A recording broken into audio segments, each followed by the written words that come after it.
Kehilangan Brandon Gunn pastinya ditangisi penyokong Selangor FC, memandangkan sumbangan pemain terbabit sepanjang 4 musim bersama pasukan itu sukar dilupakan. Meskipun catatan 14 gol dan 12 bantuan jaringan dalam 80 bantuan penampilannya tidaklah begitu megah, personalitinya di atas padang merupakan perkara yang cukup sinonim dengannya. Kesungguhannya untuk bangkit selepas mengalami kecederaan anterior cruciate ligament serta kanser testis menjadi bukti akan sikapnya yang enggan berputus asa. Selain itu, nilai kepimpinannya juga tidak boleh dipandang enteng apabila pihak kejurulatihan beberapa kali memberikan kepercayaan untuknya memakai lilitan kapten. Jadi, dengan Brandon Gunn kini sudah tidak lagi bersama skuad Gergasi Merah, persoalan pastinya timbul mengenai pengganti buatnya pada musim depan yang lebih mencabar. Kebolehannya untuk beraksi dengan bersungguh-sungguh sepanjang 90 minit permainan sememangnya sukar diganti, lebih-lebih lagi melihat kepada usianya yang sudah mencecah 36 tahun. Bagaimanapun, persoalan mengenai siapakah calon terbaik untuk dilantik sebagai kapten pasukan merupakan teka-teki yang perlu dijawab segera pengendali pasukan, Tan Cheng Ho. Imej Selangor FC yang cukup digeruni serta dihormati dalam arena bola sepak tanah air, memerlukan seseorang dengan pengaruh tersendiri untuk menjadi teladan di atas mahupun di luar padang. Meskipun keputusan hanya boleh dibuat pihak kejurulatihan pasukan, majoriti melihat terdapat 3 pemain terbaik untuk mewarisi peranan itu daripada Brandon Gunn musim depan. Calon pertama adalah Safwan Baharudin. Ketika ini, calon terbaik untuk memikul tanggungjawab itu pastinya bek tengah Safwan Baharudin, yang beberapa kali memikul peranan tersebut musim lalu.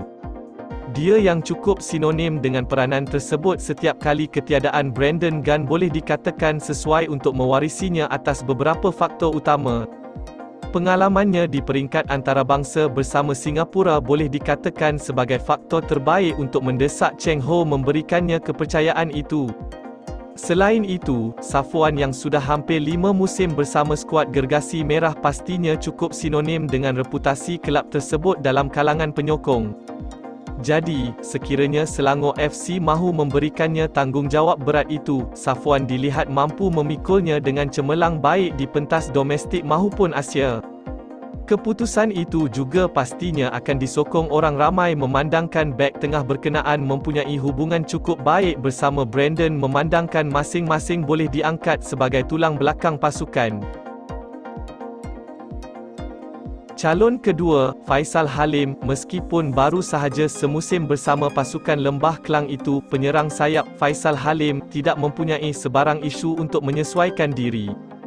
12 gol dan 8 bantuan jaringan yang direkodkannya dalam 23 penampilan Liga Super cukup penting dalam merealisasikan misi Selangor FC untuk melayakkan diri ke Liga Juara-Juara AFC ACL 2 musim depan.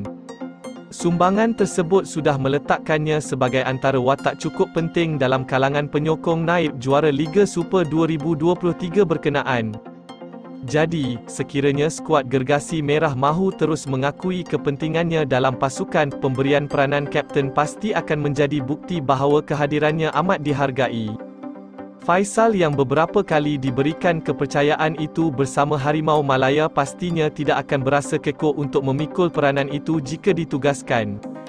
Malah, hubungannya yang cukup baik dalam kalangan rakan sepasukan sememangnya akan menjadikannya kapten terbaik dalam misi Selangor FC meneruskan prestasi cemerlang pada saingan akan datang. Bagaimanapun, dengan pemain berusia 26 tahun berkenaan sudah diberikan tugasan penting dalam jentera serangan pasukan, terdapat kemungkinan Faisal tidak akan terus dibebani dengan peranan kapten pasukan. Dan calon ketiga adalah Umar Esmurodov. Setakat ini, skuad Gergasi Merah menjadi antara pasukan tersibuk sepanjang jendela perpindahan, dengan beberapa pemain baharu dibawa masuk. Antara rekrut baharu yang sememangnya mencuri perhatian penyokong ialah bek tengah kebangsaan Uzbekistan Umar Esmurodov yang diharapkan dapat mengukuhkan lagi benteng pertahanan pasukan. Di samping mempunyai kualiti permainan cukup baik, keputusan mendapatkan pemain tersebut disokong ramai pihak melihat kepada pengalamannya sebagai pemimpin di atas padang. Berdasarkan rekod, bek tersebut sudah beberapa kali dilantik sebagai kapten pasukan, termasuk FC Nasaf Karshi yang merupakan kelab terakhirnya sebelum menyertai Selangor FC. Jadi, sekiranya Cheng Ho mahu mendapatkan seorang kapten dengan pengalaman di pentas Asia, kepercayaan tersebut boleh diberikan kepada Umar musim depan. Namun, dengan pemain itu baru sahaja menyertai skuad Gergasi Merah, kemungkinan untuknya diberikan tanggungjawab itu adalah tipis kerana terdapat calon lain lebih baik. Tetapi, sekiranya beberapa tonggak utama lain mengalami kecederaan, Cheng Ho pastinya akan tertarik dalam memberikan Umar kepercayaan itu meskipun untuk satu aksi sahaja.